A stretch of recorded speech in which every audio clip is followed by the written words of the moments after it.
mungkin nggak bisa, tapi kalau saya kasih bisa. Apa bisa tahu loh nanti. Jadi gitu, Pak. Jadi tahu. Nah, bapaknya lagi nunggu ngantri apa? Bikin KTP apa bikin apa? Ada nggak kojol-kojol apa pengalaman mungkin lagi menunggu apa di situ kan? Itu ada orang yang tahu. Semua sales yang memulai dari bawah. Iya, biasanya gitu. Mengalami gitu. Jadi kan apa namanya ngomong. Ini kita gosipin siapa saja. Perusahaan ownernya juga belum ada yang tahu kalau kita. Kalau saya sih tahu. Karena kan mereka bergerak di bidang yang sama. Iya. Jadi kan beda kan. Paling yang ngincer kan orang pajak tuh, ingat itu pajak gitu. itu apa ya? Itu apa istilahnya? Semua sudah melewati masanya. Ya, saya kayaknya saya sih udah lewat masa itu ya. Sesuatu itu pasti butuh biaya. Makanya orang masyarakat, orang awam lihatnya gini lah. Yang penting jangan terlalu menghabiskan uang terus, tapi bagaimana mendapatkan uang lagi. Semua pasti berputar ke sana. Iya. Karena kan kayak saya ngasih Oke, wah. Ini lama-lama kita podcastnya bukan podcast partai, kayak podcastnya itu yang PWK stand up itu kan. Itu kan. Saya tetap diawali dari door to door. Iya. Tidak ada sesuatu yang instan terus kita bikin PT cedet langsung orderan masuk, enggak seperti itu. Iya. Ada sih yang seperti itu. Apa itu? Anak pejabat. Itu kan karena koneksi.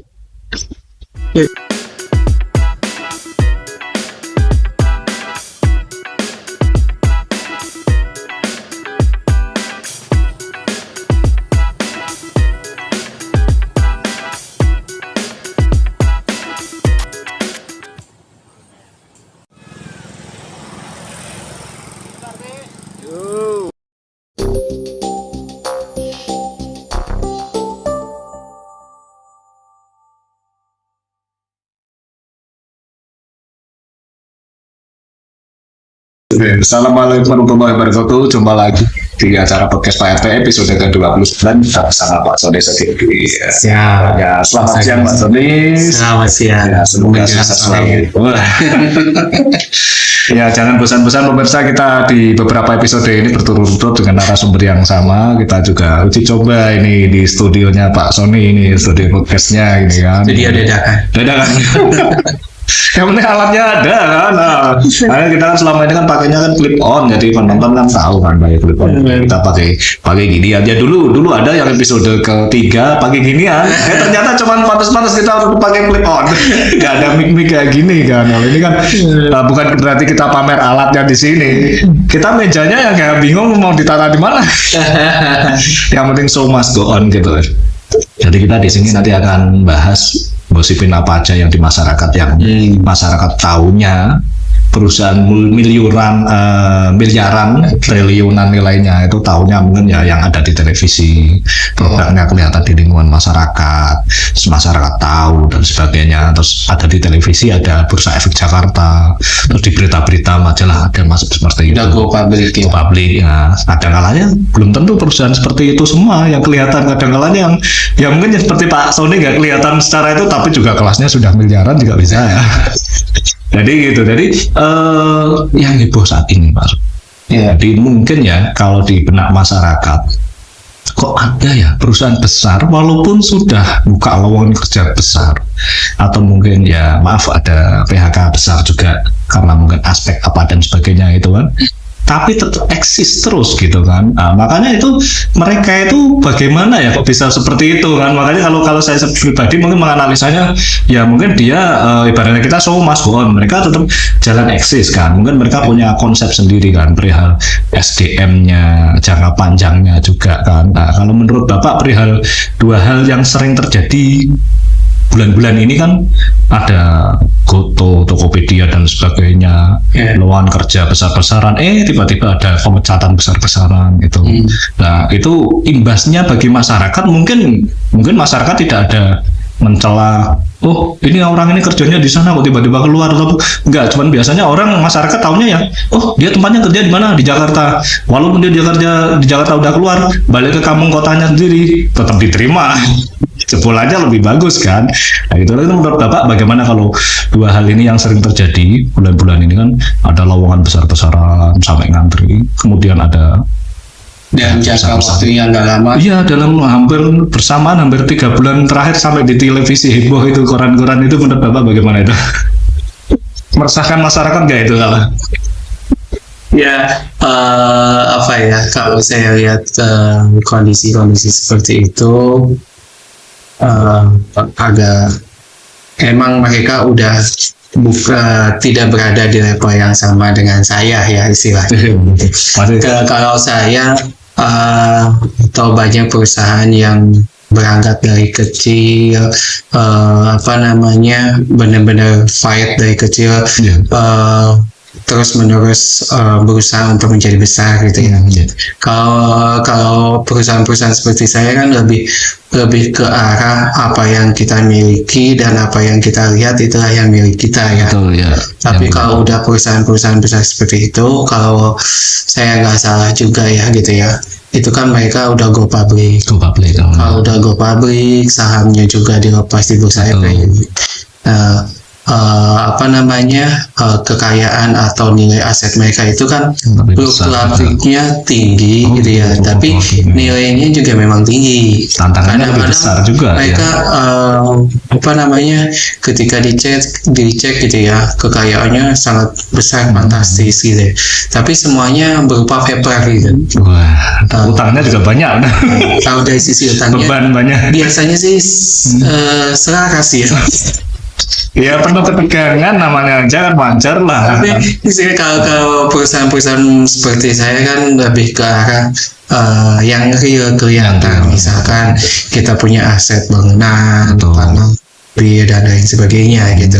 Tapi memang skalanya pasti berbeda dengan yang sudah masuk ke bursa efek, yang sudah IPO lah ya gitu. Itu istilahnya gitu, yang lebih bisa satu negara secara nasional tahu semua kan, tidak hanya di kewilayahan tertentu saja. Kan teman-teman saya juga yang bilang kepada saya, kalau mau besar udah kita go public aja gitu. Itu kan mereka memanfaatkan atau mendapatkan uang itu, mendapatkan modal itu sudah bukan dari perputaran bisnis realnya, tapi udah berputaran dari sahamnya mereka gitu. Tapi sampai saat sekarang gitu, kalau saya masih belum berani melangkah ke sana gitu. Saya sampai saat ini saya masih percaya hasil yang kita dapat itu harus melewati satu usaha yang nyata juga. Istilahnya kalau petani mesti nyangkut. Betul. Kalau saya ya harus benar-benar memikirkan produk kreativitas untuk berkembang gitu. Kalau udah di level mereka kan bagaimana memutarkan value perusahaannya gitu. Terus brandnya biar ada di mana-mana itu. Kadang-kadang perusahaannya ya begitu, tapi nilai omsetnya miliaran banget ya gitu. Minusnya juga miliaran. Iya, tapi resikonya ketika terjadi tsunami di financing gitu ya, ya mereka pasti langsung kerasa. Iya betul, gitu. Makanya di situ kan masyarakat umum kan kadang-kalanya kan taunya kan wah itu gini tapi mereka punya image yang tinggi gitu. Mereka udah perusahaan terbuka, udah bio, udah skala bukan nasional lagi, nasional gitu. Kerja di sana jadi semacam dignity ya, bergengsi gitu ya. Juga kerja di sana juga kan. Padahal kita hidup nggak makan gengsi. Ya itu kayak di masyarakat kan ada bidang transportasi, ada Grab, Gojek, kan pada tahu semua. Terus sosmed mungkin kurang tahu lah, ada Facebook, Shopee lah, Shopee Pay atau apa yang online shop dong ya, online shop itu kan. Tapi kan di situ juga ada sosmednya di marketplace-nya. Iya. Sekarang itu kan marketplace juga banyak yang ibu ini kan GoTo Marketplace. TikTok juga berada masalah. Terus makanan minuman mungkin masyarakat sudah terbiasa kan ada mineral, aqua, walaupun mereka ada edukasi khusus seperti ini, istilahnya kalau mereka sudah berada di benak pelanggan ke masyarakat, apapun produknya kadang kan masyarakat kan nggak goyah kan, apapun pilihannya yang penting tetap menggunakan itu. Nah, Ya, masyarakat kita kan sering masih rentan terhadap promosi besar-besaran nah itu kadang-kadang yang dianggap yang paling awal itu adalah yang bermerek misalnya minumnya apa, aquanya mereknya apa. Betul. Jadi kalau memang udah bermain di skala kuantiti, ya mainnya di sana. Iya. Kalau kalau saya sampai sekarang itu masih bermain di quality. Gitu. Bukan yang ini lebih baik dari yang satunya, tidak gitu. Itu tergantung dari pemikiran orang sendiri gitu ya. Seperti yang tadi saya bilang, saya masih belum berani melangkah ke sana gitu. Ada prosesnya. Tapi suatu saat mungkin ke sana. Iya. Mungkin ke sana. Ini ada bidang komunikasi, internet mungkin masuk ya. Betul. Bidang rokok mau ke sana nggak? Kalau rokok sih enggak ya. Makanan minuman ada. Makanan minum iya. Bisa dijangkau. Ya, jadi dari kalau disebut holding atau induk perusahaan, saya juga masih masih nggak pede lah bilang kan perusahaan pertama yang saya bikin itu ya dengan branding itu Sivo kan, gitu. Core bisnisnya kan di IT, internet access. Kemudian ada turunannya beberapa perusahaan. Tapi sampai sekarang saya masih belum berani bilang Sivo itu induknya, walaupun di bawahnya udah ada lima perusahaan yang berbeda ya, 5 perusahaan yang berbeda untuk di bidang yang berbeda juga masing-masing juga gitu. Jadi ngelihat perkembangan saat sekarang gitu ya, kalau saya masih tidak punya inovatif, punya variasi dari bukan hanya dari produk aja, tapi udah dari bisnisnya juga kan. Kalau variasi produk berarti kan dari satu perusahaan ini harus produknya banyak gitu. Banyak ya. Tapi kalau itu kan bisa kita bisa mengistilahkan itu masih di satu bidang yang sama gitu. Bidang sama, berarti kan bidangnya bukan variasi produknya berarti yang dipegang ya. Bukan, misalkan kayak gini, Sivo itu kan punya produknya macam-macam. Dari mulai produk untuk sekolah, produk untuk hotel, produk untuk pemerintahan gitu. Tapi kan itu tetap Sivo. Iya, betul. Bidangnya di IT gitu. Betul, ya. Untuk menjamin kelangsungan hidup semua keluarga besar saya gitu. Bukan keluarga dalam artian anak istri ya, tapi pegawai dan lain sebagainya. Mau nggak mau saya harus membuat hal-hal yang baru. Betul gitu. Ya. Kalau saya masih terus membesarkan di satu bidang ini, takutnya bidang ini ada masalah kan. Ya. Makanya saya bikin bisnis di bidang-bidang yang lain. Bidang-bidang yang Bapak kan tidak terlalu langsung ke end user enggak ya, lebih ke pemerintahan juga ada. Kalau yang Sivo ya. Kalau yang Sivo itu memang lebih dominan ke ke pemerintahan dan segmen yang corporate, yang besar-besar. Tapi untuk yang langsung ke end user juga ada. Bikinlah satu perusahaan lagi gitu. Nanti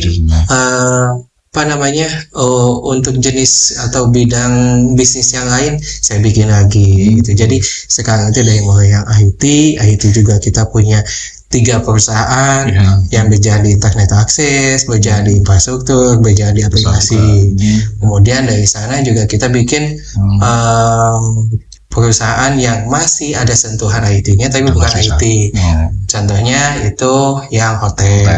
Hotel juga kan ada bawahannya. Hotel sebenarnya bisnisnya bukan tok hotel, tapi hotel, resto, kafe sama kawasan wisata gitu. Itu di bawahnya banyak lagi. Berarti saya bisa booking wisata rombongan keluarga saya dari Kendal. Kalau booking nggak bisa, tapi kalau saya kasih bisa. Bisa tahu nanti. Jadi untuk menjamin kelangsungan bisnis saya bukan hanya bikin variasi produk, tapi juga membangun bisnis yang berbeda, yang nantinya saya harapkan saling memperkuat antara satu sama yang lainnya gitu. Jadi kalau misalkan ini mantap juga sih, misalkan saya bandingkan sama ya Unilever, orang tua produknya yang banyak beda ya. Kalau Sinarmas itu yang wah dahsyat itu kan beda ya. Ya, saya sebenarnya kalau di dunia IT nama Sinarmas itu boleh ngomong. Ini kita gosipin siapa saja. Perusahaan ownernya juga belum ada yang tahu kalau kita. Kalau saya sih tahu. Karena kan mereka bergerak di bidang yang sama.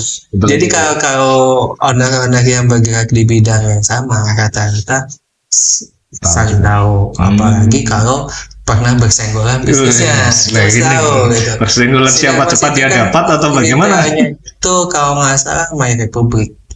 Oh iya, itu sudah sampai kan juga. Itu kan ada bisnis yang sama dengan perusahaan saya ada, lagi.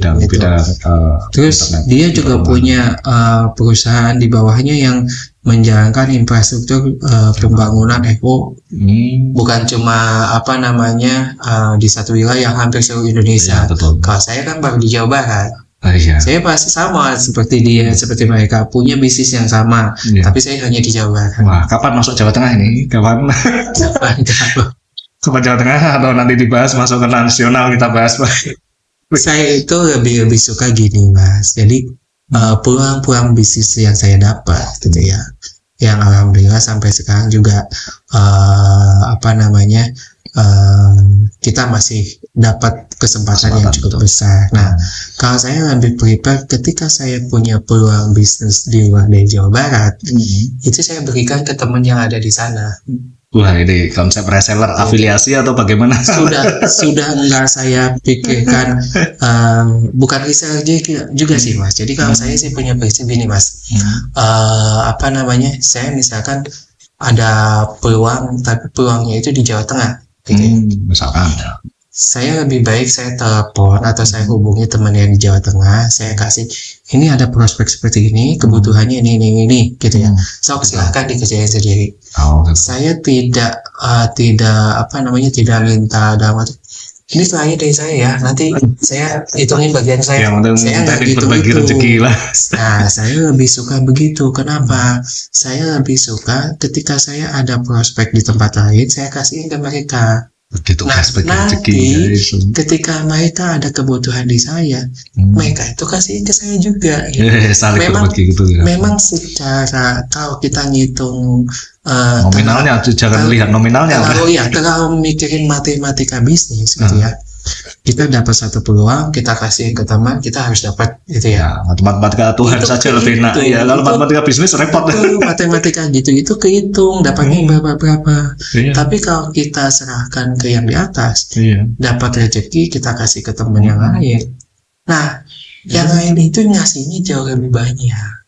Dan itu tidak terduga. Dan tidak terhitung. Jadi kadang-kadang saya juga heran juga itu kan prinsip saya ya. Ada prinsip teman saya yang dia punya klien, kebetulan dia di Kalimantan misalkan, dia punya klien di Jawa Barat gitu. Akhirnya dia minta tolong saya, jadi harganya misalkan anggap aja harganya 10 juta gitu. Dia bagian saya 500 ribu gitu. Jadi saya suka mikir, udah susah ngurusin jauh cuma dapat segitu gitu istilah. Ya, bukan saya mengecilkan angka seperti itu ya.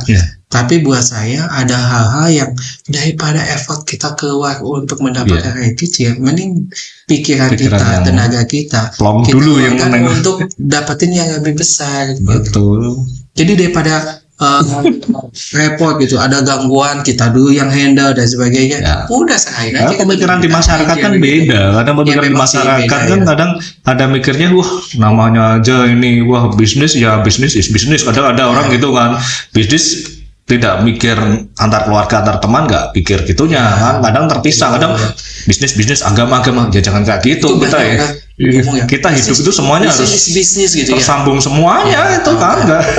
Dia nggak percaya ke yang di atas. Makanya kan ada halnya itu kita tidak boleh memisahkan. urusan dunia sama agama, urusan mana masih terhubung semua. Masih terhubung. Nggak bisa terus kita pisah juga. Kemudian ini Pak Son, ekspansi. Nah, biasanya kan perusahaan-perusahaan besar, kelas miliaran, triliunan itu kan ada ekspansi wilayah provinsi, kota-kota penting lah. Mungkin yang berprospek sebagai konsumen atau mungkin prospek sebagai kantor cabang, perwakilan atau lebih mentereng lah seperti halnya misal Jakarta, Bekasi, Tangerang. Banding sebut gak ya? Jadi, oke lah. Ya memang Kendal paling yang ada KIK itu Kendal yang bekasan dari Bekasi masuk itu kan. Alasannya tuh UMR-nya kecil. Wah, itu gimana?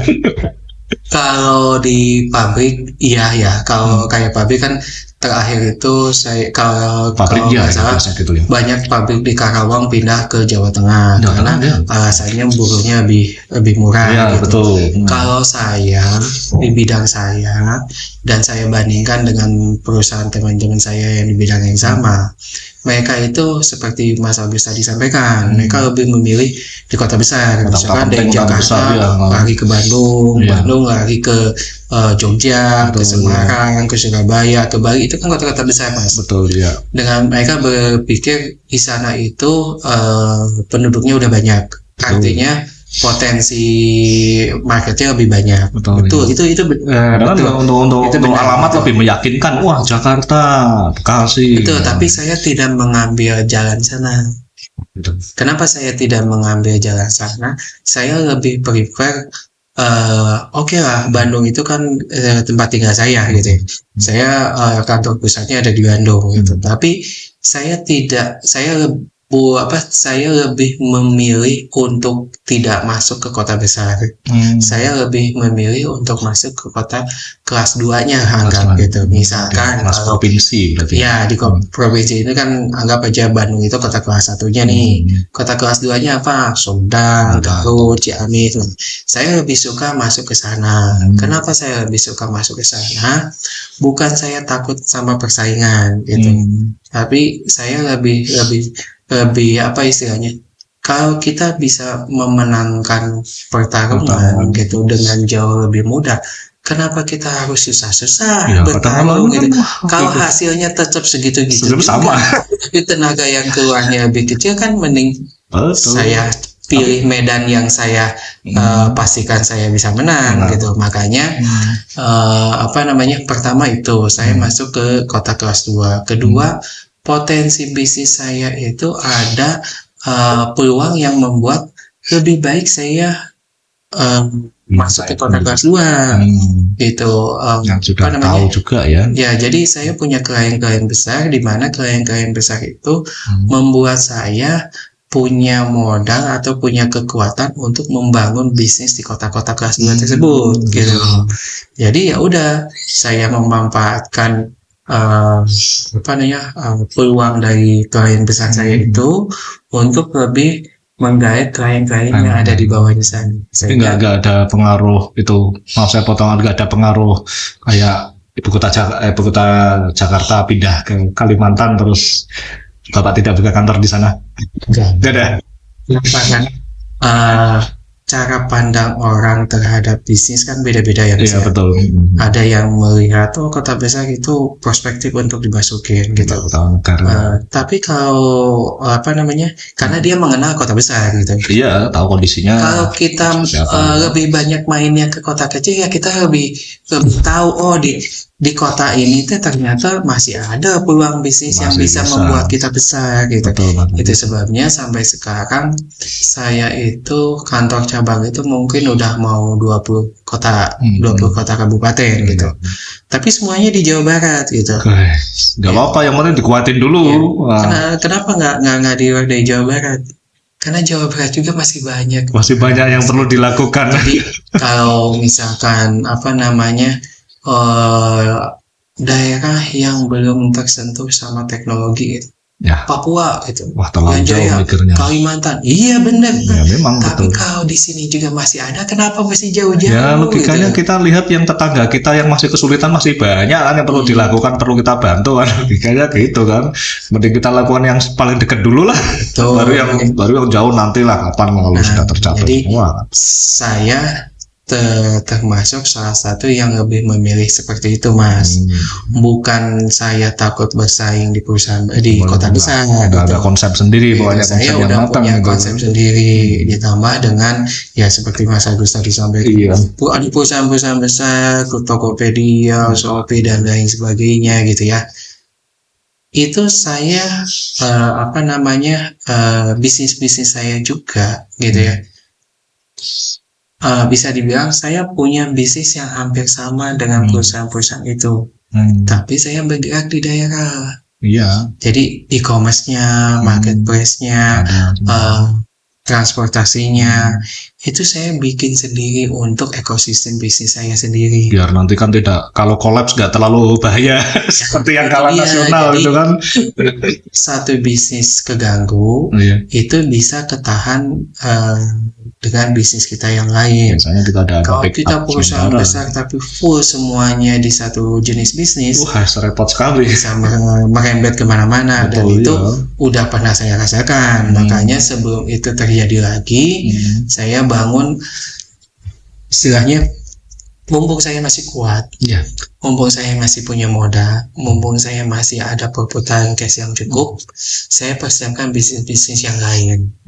Dan saya meneliti dengan kondisi perkembangan saat ini, saya buat sesuatu yang orang lain atau perusahaan lain belum terpikir ke arah sana. Gitu. Makanya ketika kemarin saya sampaikan, di sekolah kita bikin satu konsep sekolah yang cuma kita yang bisa bikin itu. Itu bikin josnya kan gitu kan. Di produk juga kita bikin seperti itu. Cuma kita yang bisa bikin seperti itu. Kalau sudah ada konsepnya, itu kan follower siapa mau niru nggak bisa. Tuh gitu. Dan itu kalau mereka mau niru, mereka kemampuannya ada atau enggak?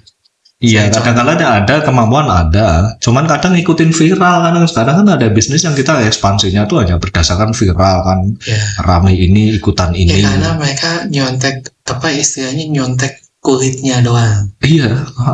Ketika kita bikin satu bisnis, bisnis itu pasti bisa dicontek sama orang lain. Betul. Tapi apakah next-nya orang lain itu sudah tahu atau tidak, kan belum tentu tidak. Ya, belum tentu tahu gitu. Cepet ya, paling setahun 2 tahun udah ada godaan sepi dikit, kelenger tutup. Wah. Ya karena mereka nggak konsepnya hanya menjiplak. Iya betul. Mereka bukan menciptakan satu bisnis yang otomatis bisa sustain yang pertama tetap masih eksis sampai sekarang yang awal-awal itu kan. Sedangkan yang pemain baru ada kalanya kalau tidak punya kekuatannya ekstra, gagal dikit nyerah gitu kan.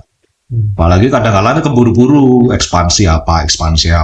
Kalau di tempat saya kan ada yang lagi ngetren itu yang jualan-jualan pinggir jalan kan, ngetren jualan es teh semuanya pakai kontainer bikin semua, udah rame. Nanti apa lagi bikin semua, bubar lagi. Sampai kadang-kadang saya punya pemikiran gini. Biasanya kalau ibu kota provinsi ada apa, terus pindah ke kota sebelahnya, itu biasanya 2 tahun 3 tahun kemudian di ibu kota provinsi sudah nggak ngetren, di kota sebelahnya lagi ngetren. Makanya aku lihat di Semarang ibu kota provinsi Jawa Tengah, sebelahnya ada kota Kendal, Kudus, Pati apa. Di Semarang sudah nggak ngetren, di sebelah baru ngetren. Itu pasti itu banyak yang bisnis itu usianya short term ya. Sedangkan hidup kan bukan short term. Jadi kita harus benar-benar bikin satu bisnis, satu usaha yang bisa bertahan jangka panjang kan, mungkin. Betul, gitu. Kan? Bahkan pelaku bisnis kan ada yang tergoda, udah ini balik modalnya cepet, ininya cepet. 2 tahun 3 tahun udah. Terus nanti kadang-kadang ada teman datang nih 2 tahun 3 tahun, bisnis pun gimana? Udah ganti lagi. Capek tuh, teman-teman pada capek. Itu salah satunya itu kayak bisnis makanan ya, kayak gitulah. Itu ketika lagi happening, tempatnya Instagramable dan lain sebagainya, banyak yang datang gitu. Tapi usianya nggak lama. Iya itu. Dia harus selalu berpikir kalau saat sekarang konsepnya A, sebelum itu maka dia harus siapin konsep yang lainnya. Tapi sebenarnya sama juga dengan bisnis juga. Ketika produk kita ini sudah mulai jenuh di pasar, produk apa lagi nih selanjutnya, itu yang diperlukan oleh semua pengusaha. Kadang-kadang kebanyakan survei kan kadang-kalanya malah nggak ngopeni pelanggan. Jadi kalau seorang pengusaha itu malas untuk berpikir, ya bisnisnya lambat tahun masih mati. Itu repot, berarti perlu istilahnya buka baru boleh, tapi yang lama tetap diurusi kan, jangan ditinggal. Kadang-kadang kan ada pebisnis kan, pengusaha buka baru, hal baru, kan bidang baru kan, bidang lama ditinggal. Kan kadang repot kan. Satu anak-anak tim yang ada di bawahnya di situ kan, keahliannya ini dipaksa suruh ke bidang baru kan, wah yang gak paham ini kan tidak sesuai gini. Kadang kan imbasnya kan pusing semua akhirnya kadang-kadang kan, akhirnya imbasnya kadang saat buka lowongan kerja yang daftar pun sampai nggak ada. Malas daftar di perusahaannya itu, paling lama-lama paling 1 tahun 2 tahun perusahaan bangkrut lah, sama apa dan masyarakat itu terus kan ada kekonyolan gitu lah. Apalagi yang lagi itu kemarin kan pas corona. Kan hampir semuanya sedunia kan kena imbas juga kan. Apalagi setelah setiap ada yang jatuh itu pasti ada yang bangun. Ya kan kapan bangun juga maksudnya. Atau gimana? Maksudnya ketika ada kalau di ini misalkan musibah atau gangguan ke salah satu pihak, itu bisa jadi rezeki ke pihak yang lain. Iya juga sih. Masuk akal juga. Gitu. Jadi kayak dulu yang corona itu, bisnis yang terhantam sih, hampir semua ini bisnis ya. Iya. Apalagi pariwisata itu habis tuh. Habis libur semua. Hotel, resto, kafe itu tutup semua. Gitu. Tapi di sisi yang lain ada bisnis yang berkembang.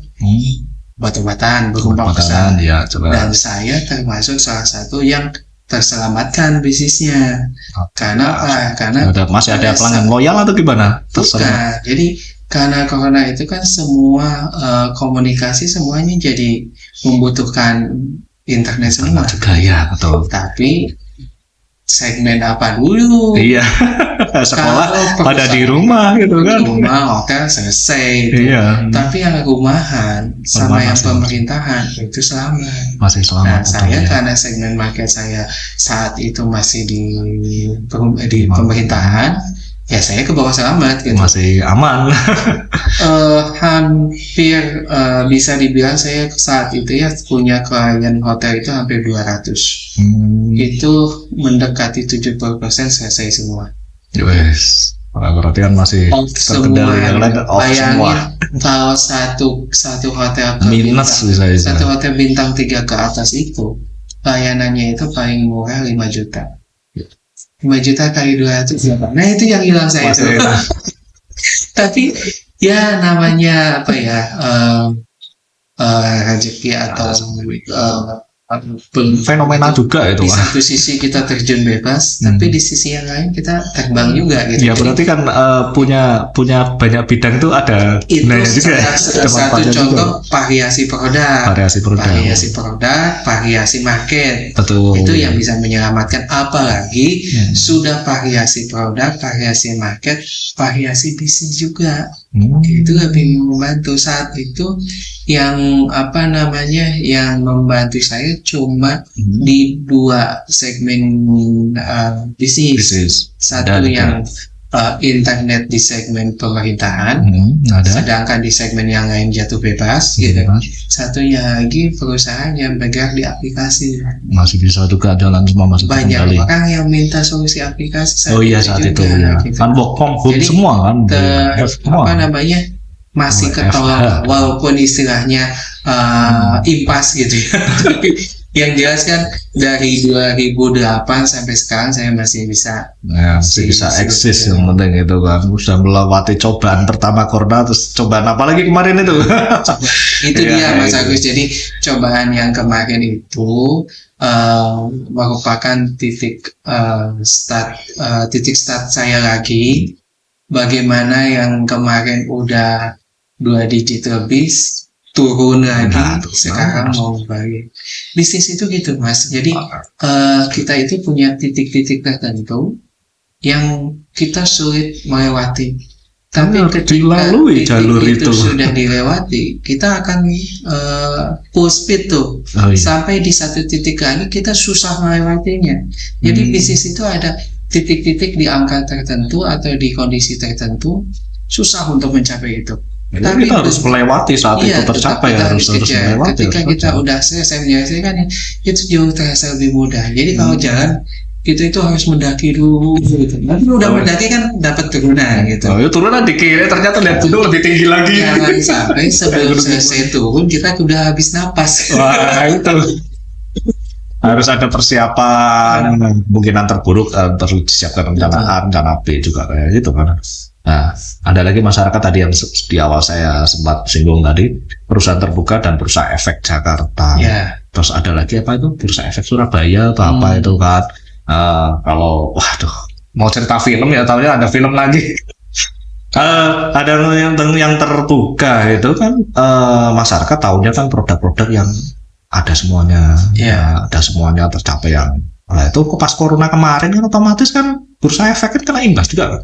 Ya pastilah, mana ada pada saat corona mana ada yang semuanya sampai semua kena imbas kan. Cuma ada yang kena imbas positif, ada yang kena imbas negatif. Kebanyakan kenanya negatif gitu. Nah, negatifnya itu apa? Kadang ada lagi masyarakat muncul pertanyaan, benarkah di rupiah itu lemah dan menguat itu berdasarkan perusahaan-perusahaan yang ada di bursa efek Jakarta? Makanya saya tanya, saya kan masih awam juga, ada nggak kemungkinan paling ya mempengaruhinya mungkin sedikit atau banyak lah?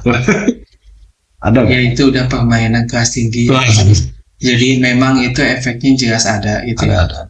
Dan kita selaku user, ya bisa dibilang pemakai, dalam artian saya kan berbisnis banyak yang menggunakan mata uang asing ya. Atau asing gitu kan. Itu kalau udah ada kejadian kayak gitu kesal banget gitu. Iya. Yang tadinya nilainya kalau dirupiahkan cuma 100 juta gitu ya. Pakai dolar semua bayarnya guys. Itu udah kesal banget, dan itu memang ya permainan dari perusahaan-perusahaan yang jauh lebih besar ya gitu ya. Yang makanya kan kalau skill atau tingkatan saya belum nyampe ke sana, saya apalagi cuma sekedar tahu dan ikut kesal. Wah, gimana gitu. Gak bisa gitu. Tapi istilahnya sesusah-susahnya perubahan signifikan dan sebagainya, yang paling terkena imbas kan yang di bawah kita. Betul ya. Kita cuma sebatas ikut kesal gitu, tapi semua kebutuhan kita masih bisa terakomodir. Tapi kita harus bisa pikirkan gimana yang di bawah kita gitu. Nggak bisa dipikirkan. Gitu. Makanya saya pengen benar-benar bisa lebih mengembangkan usaha saya itu, supaya lebih banyak yang bisa bersama dengan keluarga besar saya gitu. Karena tadi kan ada wilayah provinsi, kota-kota penting kan. Kadang masyarakat tahu disebut usaha besar kelas miliaran kalau dekat pantai, kalau di tengah hutan, atau mungkin di tempat yang strategis di tengah kota, atau bagaimana yang bagus secara view-nya, atau bagaimana, atau mungkin hanya berlaku pada bisnis-bisnis yang level seperti pabrik yang karyawannya banyak. Kalau pagi bikin macet, sore bikin macet pula kan. Ada masyarakat ketahunya, ya nggak apa-apa lah, bisa dimaafkan lah karena perusahaannya itu. Padahal kalau bikin, ini bikin macet, udah tempat macet, ada bikin apa di tengah kota kan. Kadang ada yang itu kan, ada orang pemerintahan kota atau provinsi kan, ada bangun ini jangan di tempat yang macet, jangan tempat di pinggir pantai, takutnya nanti sungai habis. Kayak di Pekalongan kan ada bikin pabrik batik yang besar kelas ekspor, jangan di pinggir sungai ini ya, sungainya sampai hitam warnanya kan. Walaupun sebenarnya mungkin aspeknya biar dekat sama kapal, ekspornya cepat. Nah, bang itu kan. Nah, itu kalau menurut Bapak bagaimana? Ada perusahaan-perusahaan besar itu memilih tempat yang dekat pantai, ada yang tengah bukan uji coba nuklir, bukan ya, di tengah hutan. Terus ada setiap kita membuka satu bisnis atau menjalankan satu bisnis, itu tentunya harus dengan dibarengi dengan pertimbangan yang matang. Betul ya. Pertimbangannya benar-benar dari berbagai macam aspek ya. Saya saja kalau bikin kantor, saya akan selalu melihat Oke lah, saya bikin kantor di sana sudah tercover oleh klien besar saya. Oh ya. Tetapi kalau saya bisa bikin kantor dan bisa membuka peluang yang lebih banyak, kenapa Iya, tidak? Makanya betul. saya pertimbangin, oh saya lebih baik di dekat sini. pantai yang banyak hotel karena target market saya hotel. Oh ya. Oh saya lebih baik di Dekat tengah apa? kota karena saya target marketnya perusahaan-perusahaan menengah gitu. yang Itu mendatangi kan. kan. Dan itu kan sebelum kita mengambil keputusan A atau B, itu kan kita punya tim yang untuk menganalisa kondisi di juga. di kabupaten kota tersebut. Betul, iya. Berarti dari beberapa tim yang saya kirim untuk melakukan market analisis, Iya. itu saya akan tentukan, oh di sini aja. Oh ya, oke. Di sini aja silakan. Gak apa-apa, iklan dikit. Aduh, ini pemirsa jangan meri nih kita. Kita cemburu di sini ada bahasa khusus ini. Iya. Waduh. Oke, wah. Ini lama-lama kita podcastnya bukan podcast partai kayak podcastnya itu yang PBK stand up itu kan.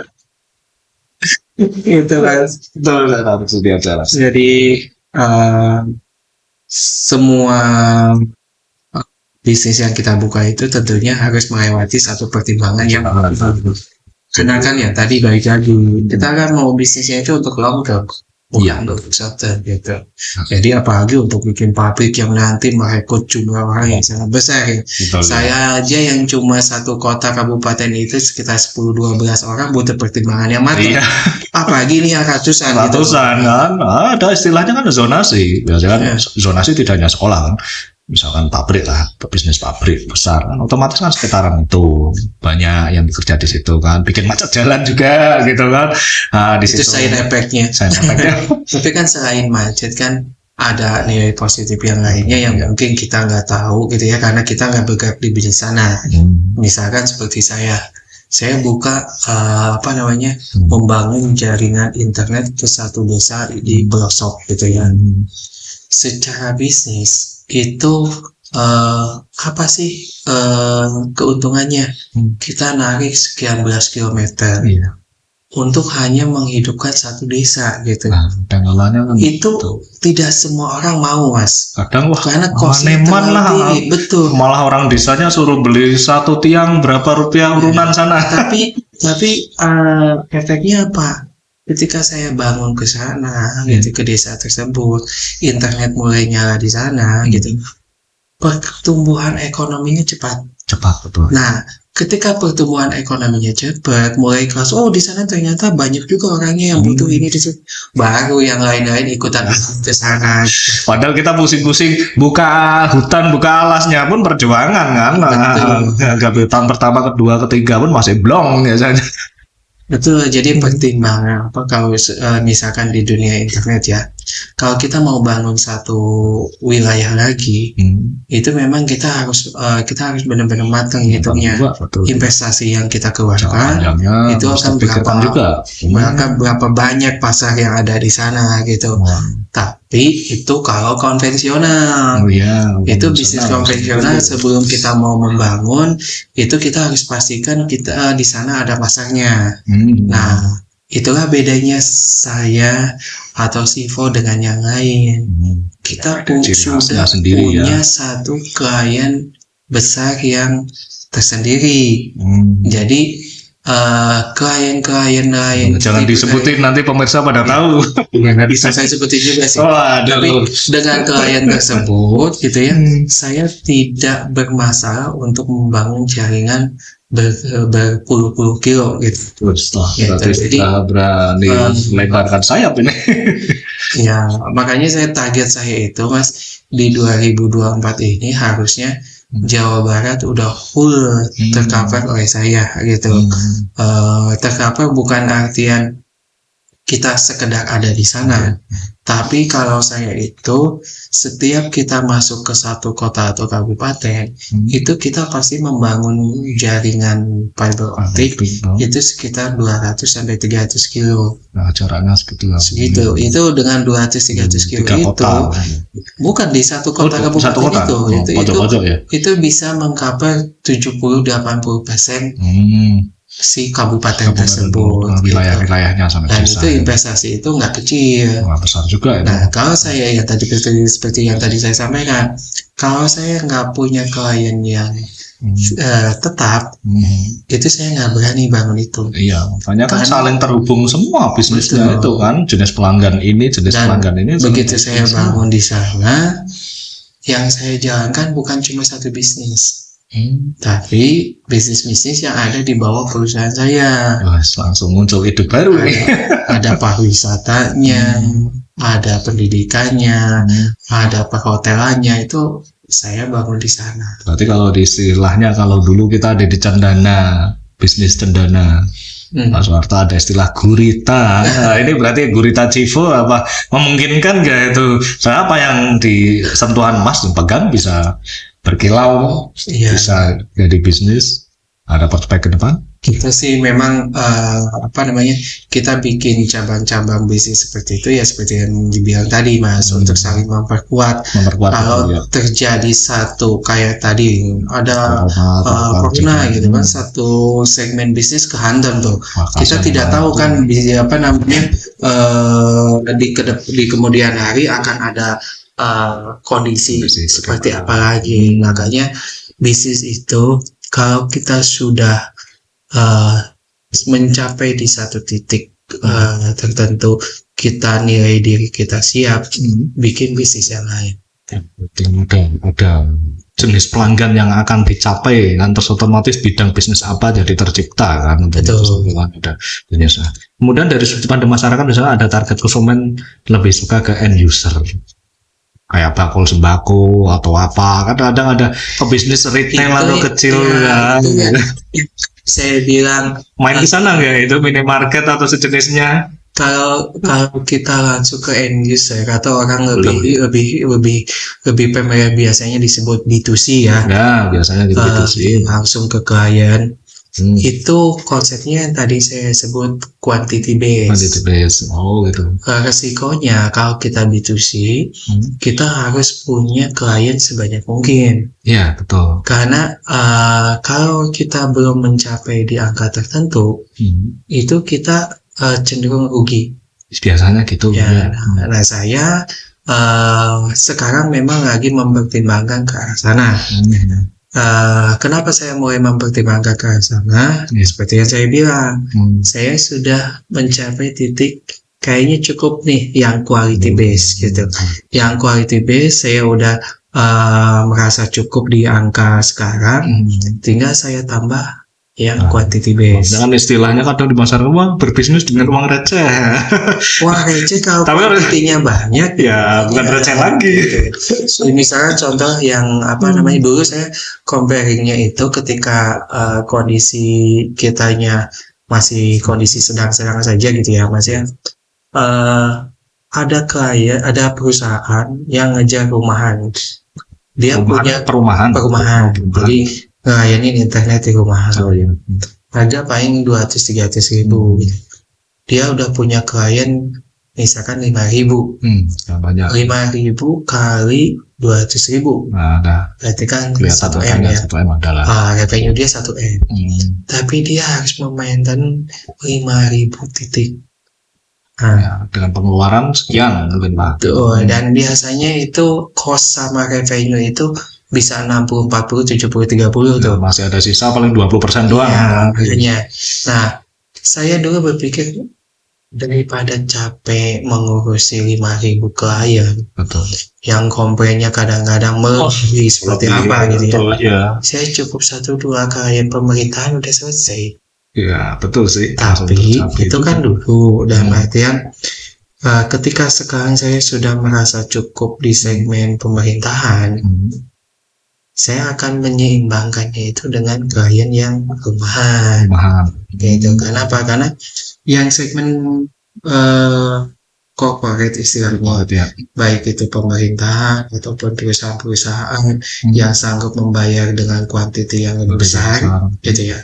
Saya udah punya klien seperti itu. Siapa aja yang sudah. Sekarang saya lagi seimbangkan dengan klien-klien yang perumahan. Jadi antara quality sama quantity semua gitu. Lagi saya coba seimbangkan. Karena sekarang emang timpang banget sih. Iya. Sekarang istilahnya, kalau tadi ditanya, klien revenue-nya berapa? 1 miliar tiap bulan gitu ya. Ibaratnya kalau orang dagangan itu omsetnya berapa? Wah, dahsyat. Kliennya berapa? 5.000, banyak gitu. Kalau saya nanya, revenue berapa? 10M gitu. Oh, lebih besar. Kliennya banyak. Enggak, kliennya cuma 10. Wah, itu beda lagi. Wah, istimewa ini. Tapi risikonya tinggi ya. Iya, memang. Kalau yang 5.000, anggap hilang 100. Repot juga. Cuma kehilangan uang berapa? Iya. Tapi kalau saya kehilangan 1 juga kerasanya luar biasa.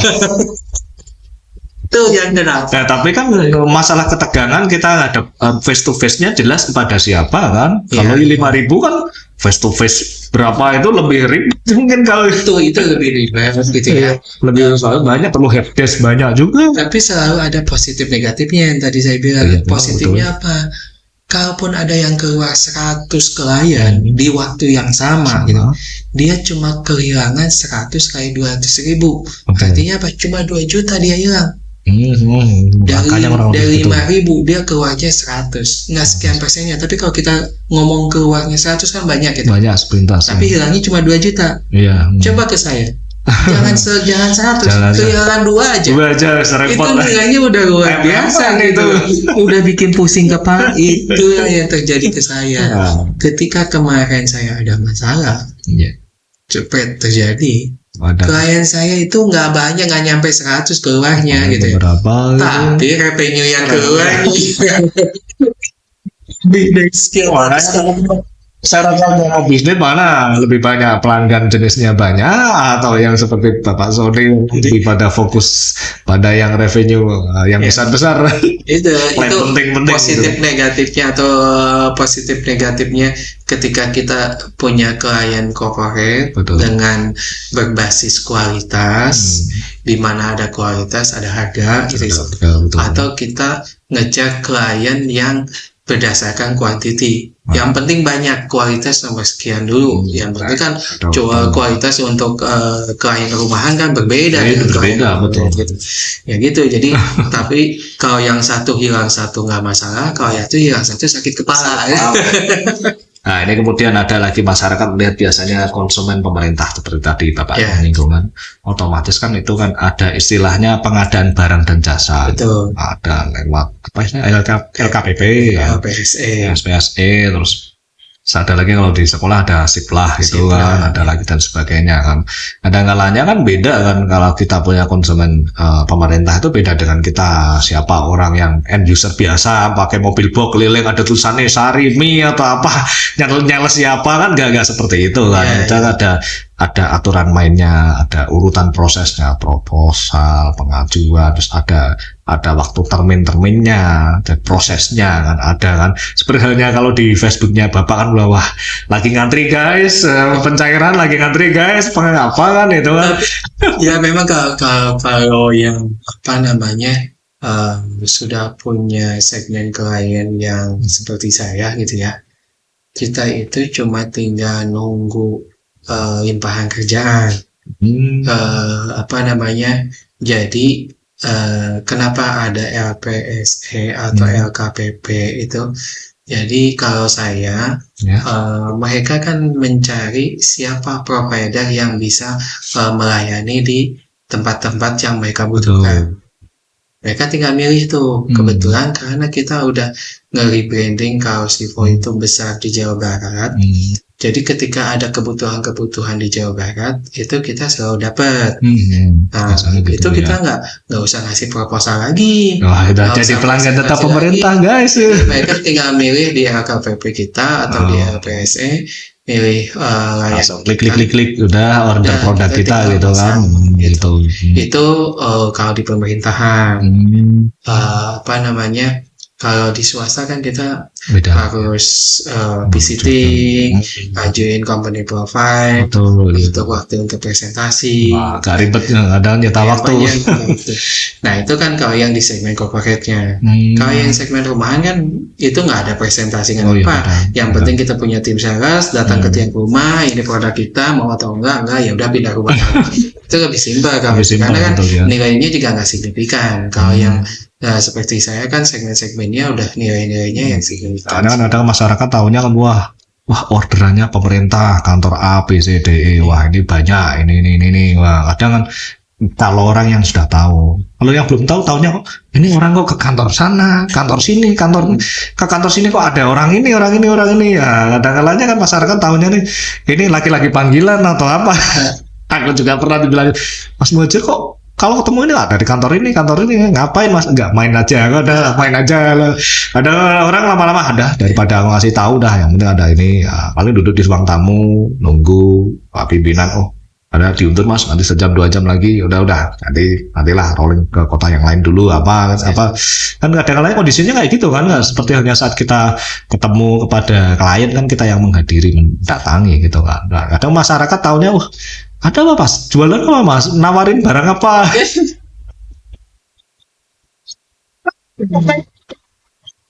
Udah kayak gitu gak? Apa udah menunggu lama terus ada orang mungkin kayak kantor-kantor pelayanan atau apa kan taunya, nah, bapaknya lagi nunggu ngantri apa, bikin KTP atau bikin apa?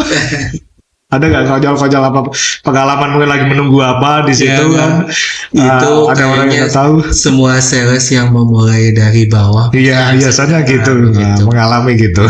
Jadi kan ketika 2008 saya mulai membangun ini. Sampai sekarang, ya hal seperti itu ada hal yang udah kita lewat. Sudah lewat jauh lah.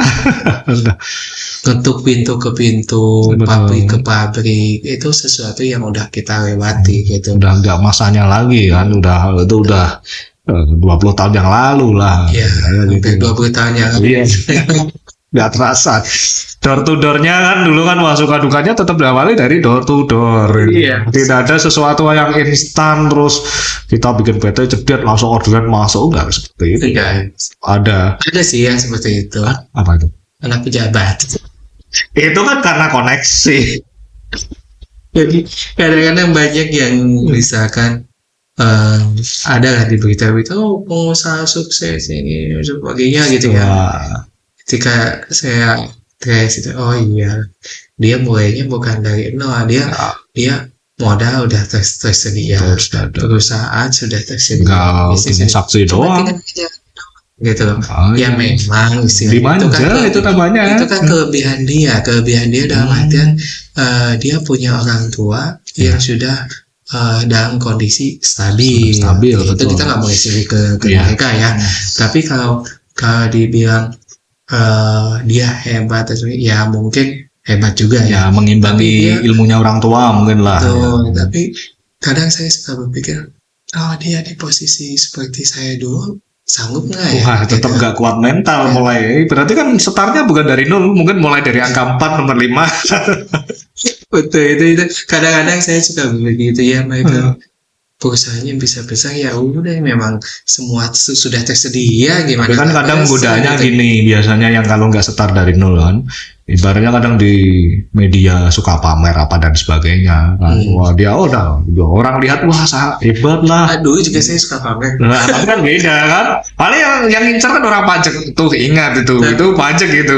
itu apa ya? Itu apa istilahnya? Semua sudah melewati masanya.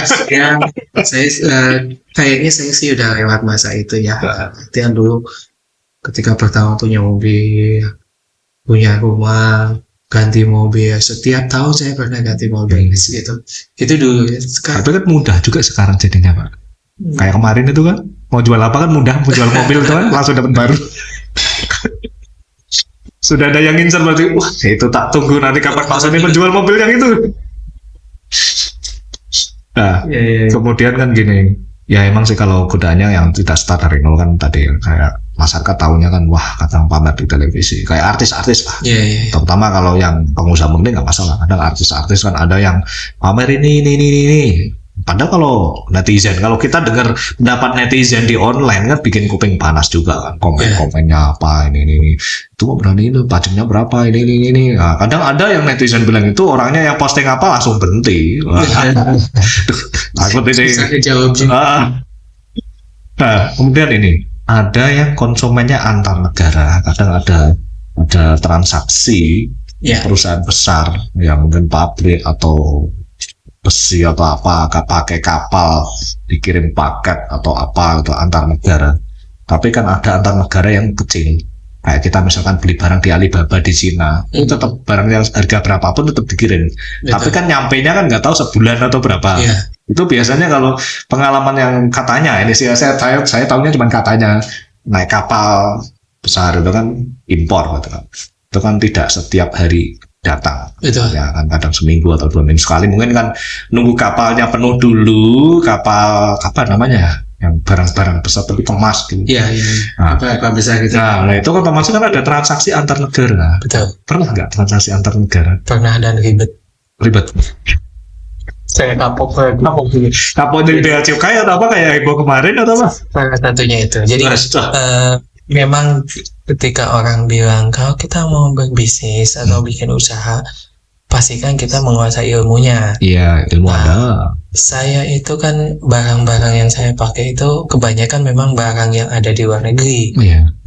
Dan saya udah pernah nyoba beberapa kali kita beli langsung dari luar. Memang dari sisi harga lebih murah gitu. Betul ya. Tapi resikonya tinggi.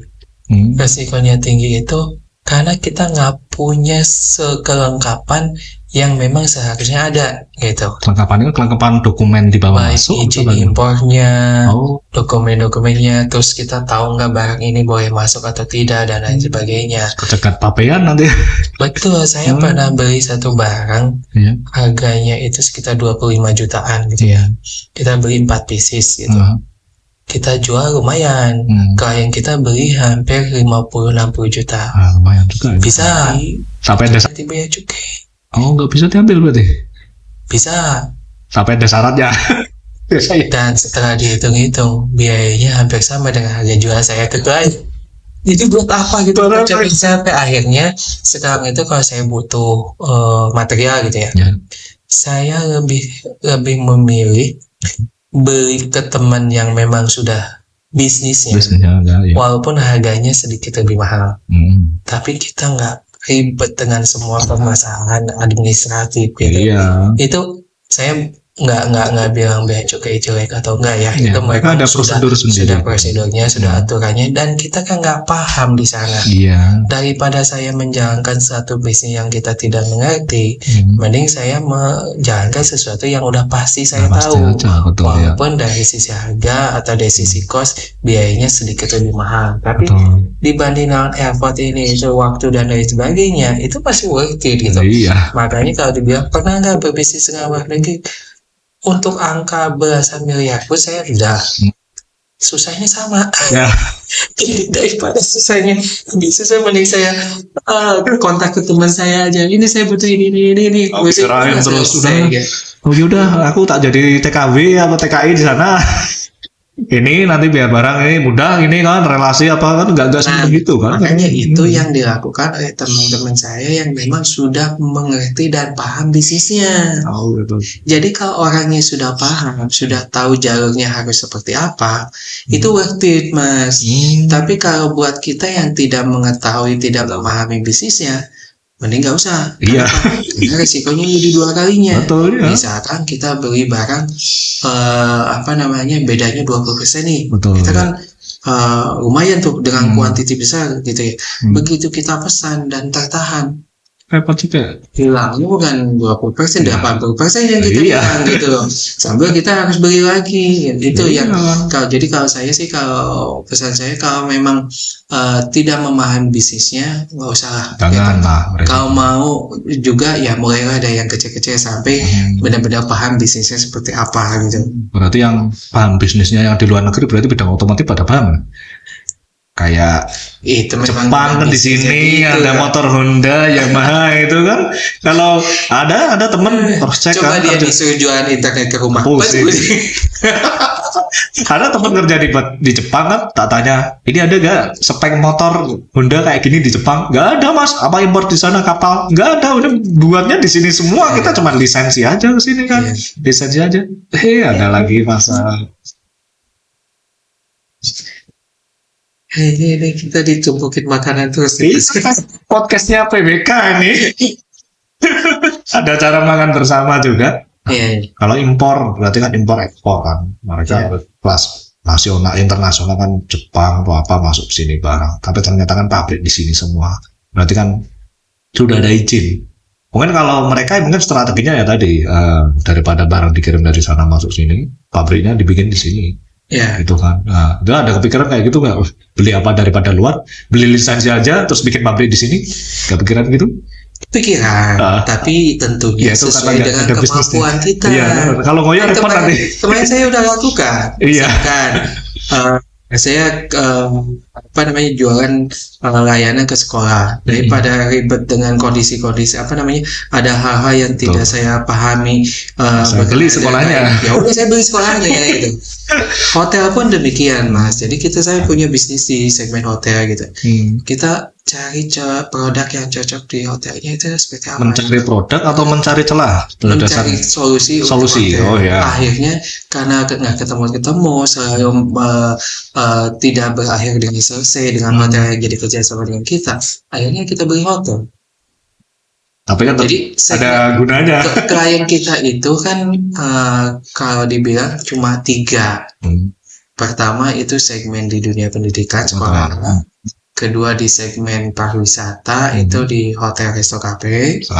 Terus ketiga di pemerintahan. Nah itu kan semua udah saya lakukan. Dalam artian saya ingin memberikan solusi yang terbaik buat pendidikan gitu, supaya benar-benar pas untuk uji coba dan sebagainya. Ya udah saya beli sekolah gitu.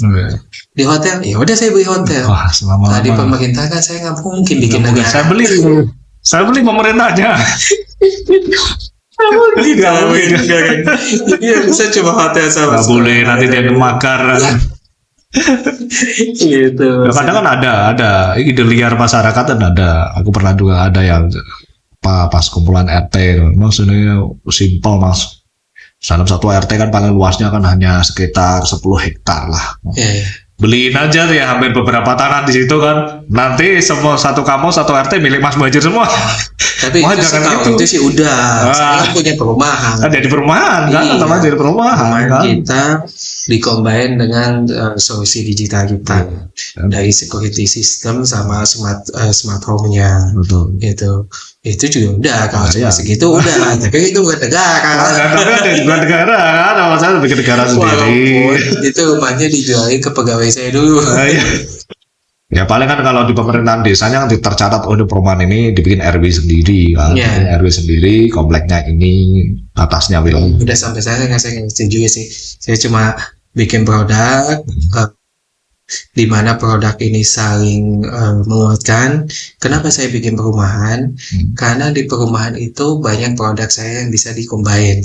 Misalkan saya bangun perumahan itu udah dilengkapi dengan internet akses, sudah dilengkapi dengan fasilitas smart home-nya, dengan security system-nya. Artinya apa? Ketika saya bikin satu bisnis baru, itu memperkuat bisnis saya yang sudah ada yang lainnya. Berarti existingnya tetap. Jadi masih ada keterkaitannya gitu. Jadi saling memperkuat itu. Daripada saya susah-susah jualan ke perumahan lain, mending di sini. Ini kan udah diwajibin. Kalau mereka nggak langganan ke kita, ya nggak akan dikasih gitu aksesnya. Gitu. Pemaksaan secara langsung ini. Dan itu mas sudah biasa dilakukan guys mas. Tapi masyarakat menerima.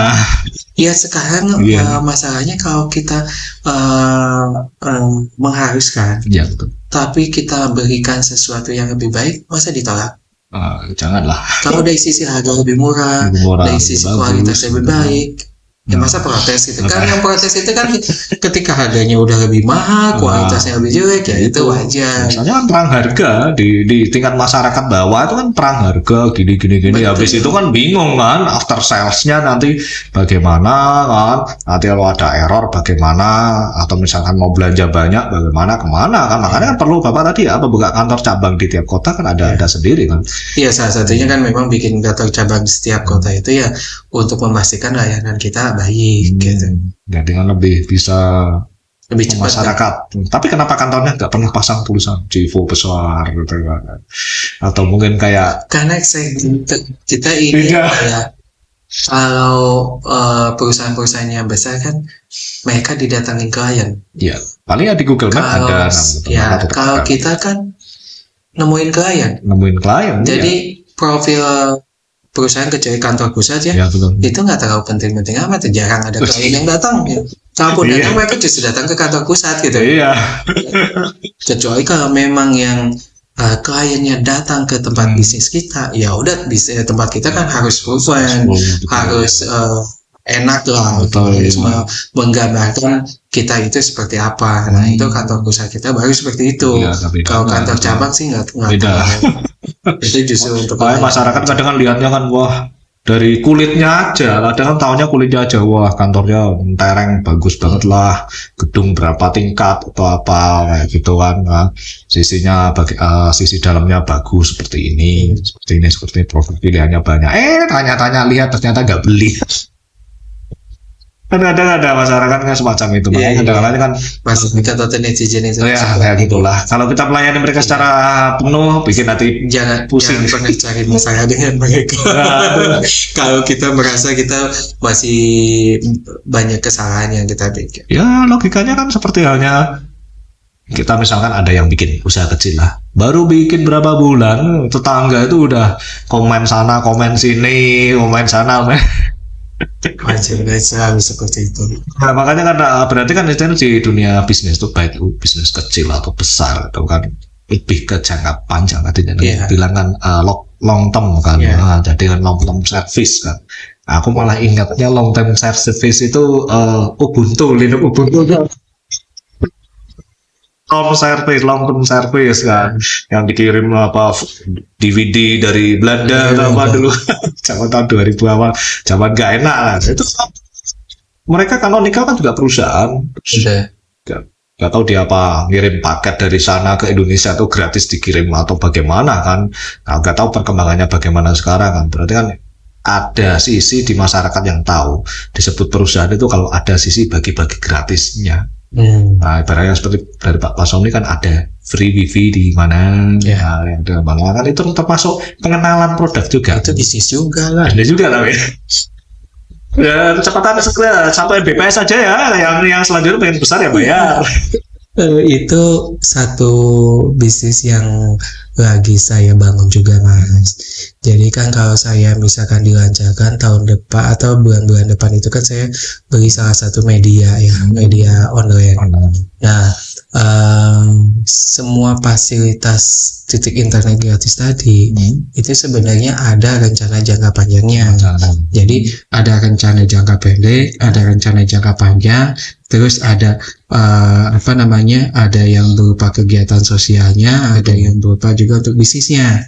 Untuk sosialnya itu misalkan internet gratis saya yang ada di desa-desa itu bisa digunakan oleh anak-anak untuk sekolah, sekolah online-nya mereka gitu. Bisnisnya apa? Untuk komersilnya apa? Untuk komersilnya adalah setiap orang mau menggunakan internet tersebut, mereka akan dipaksa untuk melihat satu konten dulu. Nah, setiap orang melihat atau setiap view yang terjadi itu ada nilainya, Mas. Jadi kalau misalkan kita hanya kasih benar-benar view gratis, nggak ada pertimbangan lain, ya ganti, bukan perusahaan. Masyarakat kan tahunya fiturnya apa, ada beda itu jadi apa. Yayasan aja. Oh gitu. Kalau perusahaan kan semuanya nyari untung. Iya. Kalau yayasan baru enggak kan. Yang penting kan tidak nyari buntung. Ya sekarang kalau satu titik aja biaya operasionalnya 1 juta gitu. Iya. Mau tahan berapa lama? Repot. Kalau kali 1000 titik. Wah, lumayan.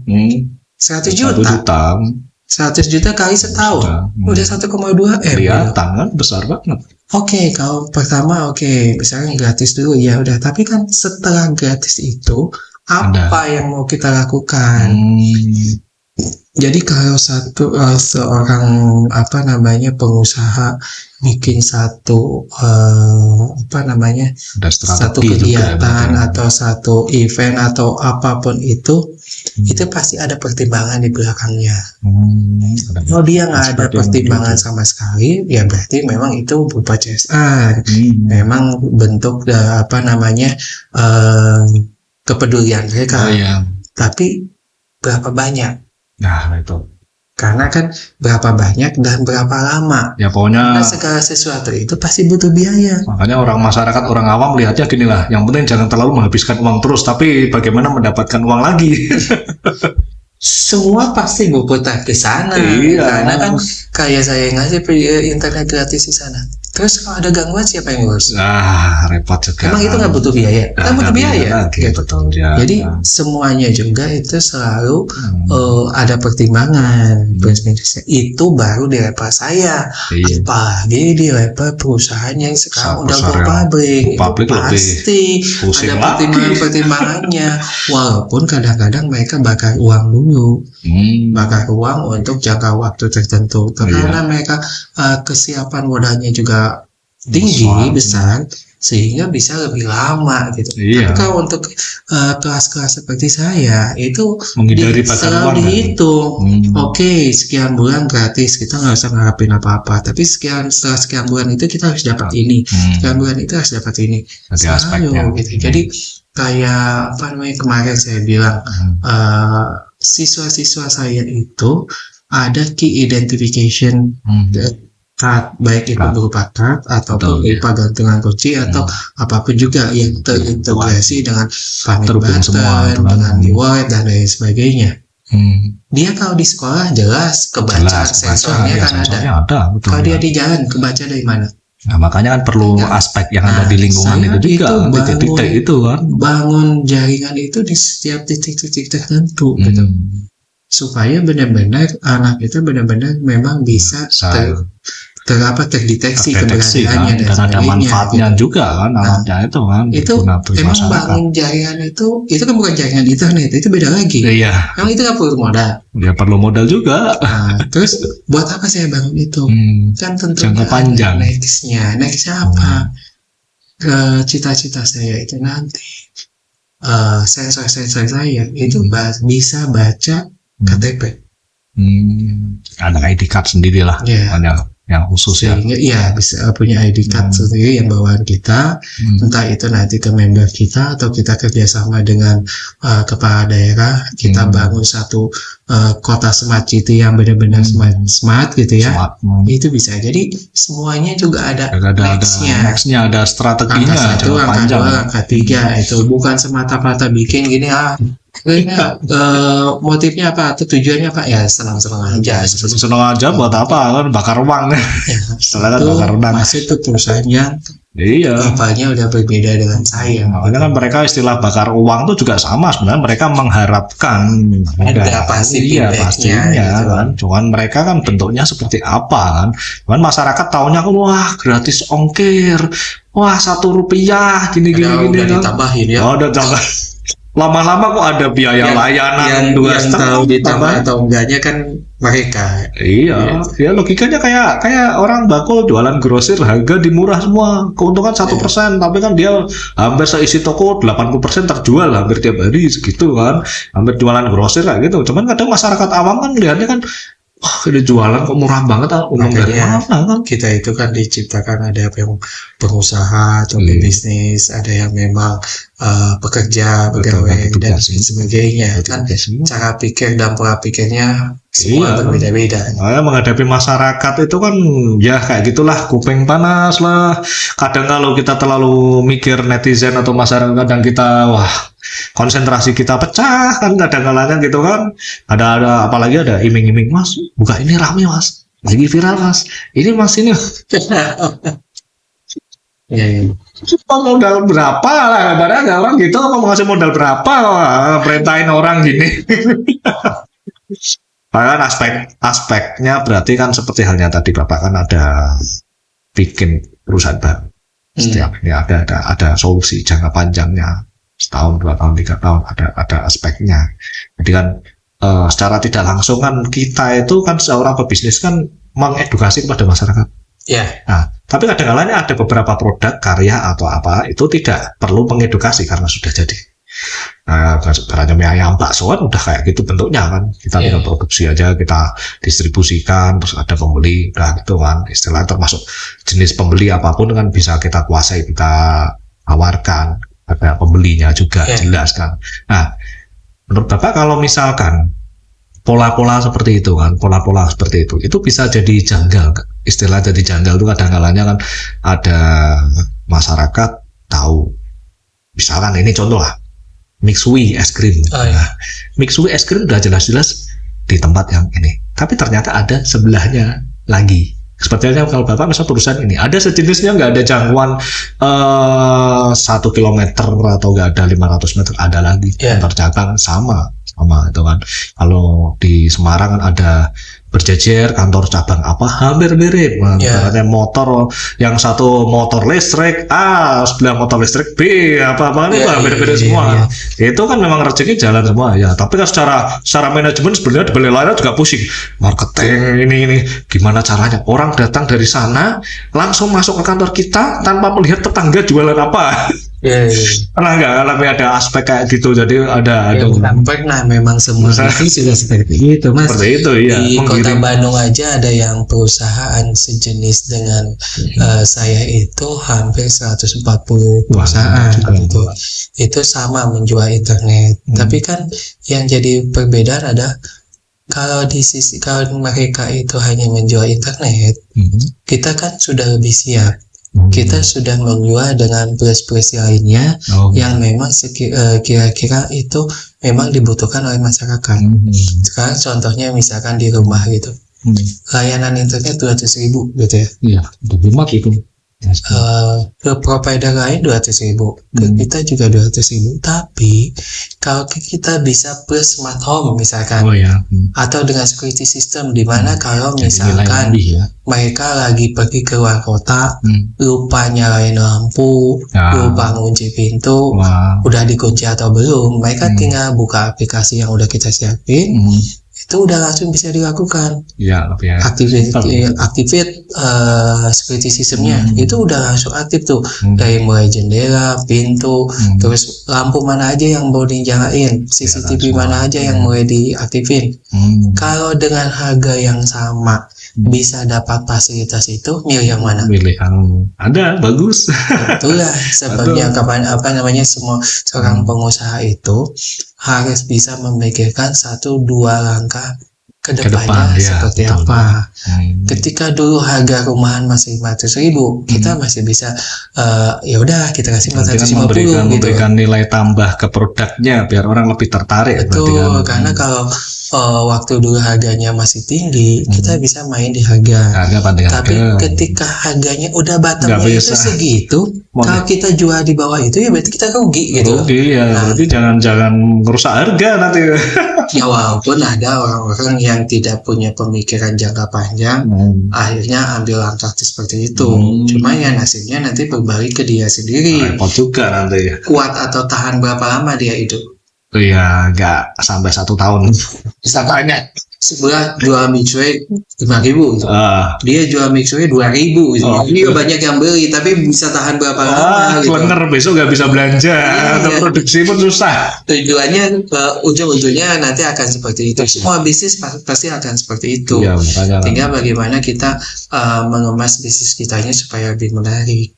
Misalkan tadi, kalau di sana minumannya sama harganya, tapi di kita dikasih hadiah gantungan kunci, itu kan banyak plus-plusnya yang itu di setiap perusahaan harus ada yang memikirkan itu gitu. Jadi ada yang terakhir, wah itu kalau mantap juga ini juga masyarakat ada istilah waralaba kan. Waralaba, cipu di waralaba kan ada di masyarakat ada tahunya kan. Oke, chicken waralaba, waralaba, entah itu Indomaret, Alfamaret, waralaba itu kan. Kita kalau untuk sifonya itu nggak bisa gitu. Tapi untuk manajemen hotel, Oh gitu. Ya, kalau manajemen hotel, kita punya manajemen hotel namanya WeStay. Nah, taruhlah kalau kayak perusahaan-perusahaan hotel-hotel lain ada yang Tausia, Accor, dan banyak jenis lainnya gitu, Hotel dan lain sebagainya gitu. Ketika mereka mau menggunakan brand itu, mereka akan bayar. Oh iya, lisensi pasang logo bayar kan. Ini kita pasang logo masih gratis nih.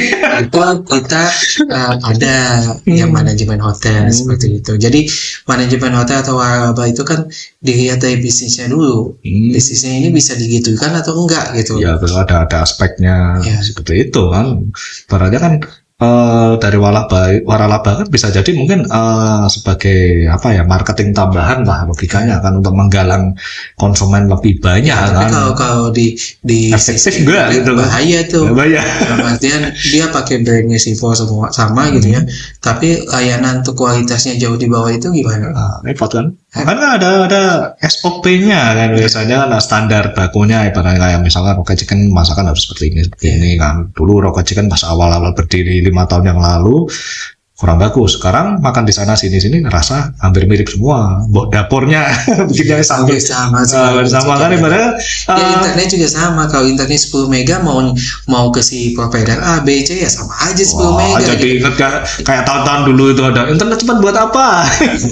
Cuma masalahnya benar 10 mega tuh. Ya. Besar-besar 10 mega cuma bukanya Facebook, YouTube doang, gak ada yang download apa kan. Kadang-kadang kan nilai penggunaannya kan kurang optimal. Kadang kan saat kita menggunakan besar komplainnya kemana, dan sebagainya gitu kan. Terus ada lagi terakhir, harapan Bapak kepada masyarakat. Di masyarakat kan berarti tahu, dengan tadi kita mengikuti bahasan kita kan tahu perbandingannya di dunia bisnis seperti apa dalam hal ini, sampai ekspor, tata letak dan sebagainya gitu kan. Kira-kira kalau harapan Bapak bagaimana membuat masyarakat itu lebih tahu tentang suatu produk, tentang suatu nama produk, misalkan contoh produknya Bapak Civo kan karena Bapak punya strategi lainnya beda kan, bahkan kantor pun tidak ada pelang tulisan itu kan. Nah itu bagaimana kira-kira kalau masyarakat menilai dari strategi Bapak bisa biar masyarakat tahu tanpa harus lihat iklannya kan kadang ada perusahaan kan iklan di TV lebih banyak kan kalau saya yang seperti saya bilang tadi Mas Agus, tipe bisnis kitanya seperti apa? Tipe bisnis kitanya yang mengharuskan atau yang ingin menarik klien datang, betul ya, atau kita yang keluar nyari klien, itu yang akan menentukan kitanya mau harus seperti apa gitu.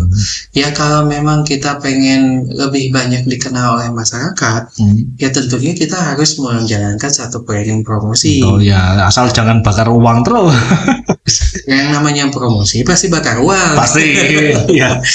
Di iklan TV tiap malam itu terus jangan-jangan apa produknya nggak laku kok iklannya ada terus. Jadi kalau misalkan tipe yang pertama kita mengharapkan klien datang atau mengenal kita, ya mau nggak mau kita harus jalani promosi. Jadi offline atau di online itu sama-sama pentingnya. Banyak segmen-segmen yang online banyak, betul, yang offline pun banyak. Jadi ya kalau memang kita pengen orang lain mengenal produk kita atau mengenal kita, ya mau nggak mau kita harus mengambil langkah, harus bahkan datang ke kantor. Tapi kalau tidak gitu ya, yang penting kan tiap bulan menu nambah gitu, kita nggak perlu dikenal masyarakat juga nggak mau. Kalau dikira sombong nanti. Jadi yang kita kan bisa terkenal dengan berbagai macam ya. Jangan kalau kita kan masuk akal ya, pembahasan gini kita masuk akal kan kadang-kalanya kan di Jawa Tengah kan orang Kejawen atau mikir itu kerjanya ngapain tuh, apa pelihara tuyul atau nggak usahanya ini cuma keluar gini. Nah, kalau orang yang tahu kan gitu, nggak usah jauh-jauh, saya aja lah di rumah lah. Di rumah kadang pas lagi santai cuman pecinan sarungan doang gitu kan, cuman bikin toko seadanya gitu kan. Padahal beberapa barang di rumah kan juga tak titipin ke toko-toko yang lain juga. Nah, kadang-kalanya seminggu paling nggak ada di rumah, 2 hari nggak ada di rumah, dan di rumah cuma 3 hari, lainnya luar kota apa. Itu pun tetangga ada yang bilang, ini Pak RT kemana ini? Ini jangan kemana itu kan ada cerita gini. Kalian sudah tahu nggak apa-apa? Oh Pak Muhajir, ini. Ya kan pernah ada tetangga atau siapa masyarakat kan tiba-tiba ketemu saya pas lagi di kantor mana, pakai sepatu mecis kayak orang ASN. Lah Mas Bajir di kantor provinsi ngapain? Itu mana? Ini ada ini, terus tiba-tiba kadang ada yang kekonyolan minggu kemarin tuh ada Tiba-tiba saya di kantor dinas pendidikan provinsi menjelaskan tentang hal ini. Ternyata ada orang ngurus apa ke kantor itu. Ya saya datang itu kan orangnya langsung, ya biasanya orangnya dulu cuekan. Mungkin karena saya bukan ASN, manggilnya cuekin aja lah, orang swasta gitulah. Tiba-tiba pas datang, terus ada siapa yang di situ, sama Mas Muhajir ya, nanti biar yang jelasin semuanya. Aku jelasin gini terus. Wah, kalau kayak gini, ini aku perlu baju ASN ini biar betul kan. Berarti kan kita sebenarnya yang penting usaha bisnis itu yang penting kita jalani strategi ada. Jadi masyarakat yang nggak tahu mungkin suatu saat biar tahu sendiri lah. Kalau kita mengedukasi bagi masyarakat yang istilahnya cuek kepada kita, ibaratnya sudah cuek kan, kita mau nawarkan sesuatu apapun kan nggak masuk kan, susah kan. Cuek udahlah, biarin lah, kita tawarin tangga kanan atau diri atau samping atau siapa kerabat kan, belum terbuka hatinya istilah. Yang terakhir kira-kira dari Bapak sendiri, selanjutnya ada apa program kerja? program bisnis yang sekiranya yang akan dicapai seperti tadi kan ada gambaran untuk tahun depan akan lebih target apalagi biar pemirsa tahu, atau mungkin itu sifatnya rahasia. Kalau rahasia ya jangan dibahas. Nanti kita sensor kalau sekiranya mau biar masyarakat tahu. Jadi memang tahun sekarang ini kita lagi matengin di semua segmen bisnis kita. Dari mulai yang jadi bisnis utama kita di IT, internet, infrastruktur, dan aplikasi-aplikasi penunjangnya. Kemudian bisnis di bidang e-commerce, baik itu untuk hotel booking system atau reservasi makanan ataupun juga pariwisata. Kemudian bisnis properti juga, ada hotel, ada perumahan. Ada bisnis media juga, ada bisnis payment gateway, keuangan. Jadi ya tahun sekarang itu kita lagi matengin itu semua. Kalau tahun ini kita planning pondasi kitanya selesai, ya mudah-mudahan tahun depan itu kita bisa mulai ke luar Jawa. Wah, itu butuh proses yang panjang. Kenapa saya tahun depan mulai ke luar Jawanya? Karena target kita tahun ini Jawa Barat habis semua. Habis dalam artian kita ada di hampir 80% kota kabupaten Jawa Barat gitu. Jadi jaringan kita dari mulai Pangandaran sampai ke Subang, di mana dalam waktu dekat ini kita akan nambah di Kuningan, Cirebon, Majalengka. Jalur itu ya. Jadi kalau itu selesai terbangun, berarti hampir 80% Jawa Barat sudah selesai sama saya. Nah, setelah itu kita matengin bisnis-bisnis yang lain tadi, baik di media, di properti, di keuangan. Setelah itu baru kita melangkah ke Jawa Barat. Itu memang langkahnya memang tidak semudah. Tapi mungkin yang menjalankan bukan saya sih, Mas. Karena kalau saya sendiri lebih senang di Jawa Barat. Bagi tugas lah. Kalau semuanya bagi tugas. Kalau nggak bagi tugas juga repot kan. Masalahnya kan. Yang paling cepat itu mungkin bisnis hotelnya. Bisnis hotelnya kemungkinan kita akan pegang di selain Bandung gitu ya. Ada di Jawa Tengah, ada Jawa Timur, ada di Bali. Itu per kota kita ada 2-3 hotel. Ada yang memang manajemen, ada yang memang kita beli. Beli hotel? Ya. Toh hotel pun dibeli. Jadi kan kita film Batman Begin, hotelnya dibeli. Ya berarti kan istilahnya perlu kesiapan ekstra juga ya untuk mencapai semuanya itu kan. Jadi biar nanti masyarakat itu tahu. Yang jelas kesiapan modal. Bagi rezeki lah. Dan podcast Pak RT pernah tanya juga, ada dulu pernah WA saya kan, wah ini hotelnya di Bandung aja atau ada di tempat lain Pas Muhajir? Nanti ada. Wah, mungkin tak tanya dulu nanti. Oke, terima kasih Pak Sony dengan usaha dan bisnisnya. Semoga diberi kesuksesan selalu, bisa mencapai luar Jawa Barat, nanti juga perjuangan dari 2008 ya. 2008. Wah, juga proses yang panjang, tidak sekejap mata. Terus tumeh kita anak orang kaya terus gini nggak semudah itu, atau kita promosi gencar di televisi atau apa, nggak semudah itu, butuh perjuangan ekstra juga. Oke, terima kasih Pak Sony. Salam sukses selalu. Sampai jumpa di episode berikutnya. Assalamualaikum warahmatullahi wabarakatuh. Bye bye. Waalaikumsalam.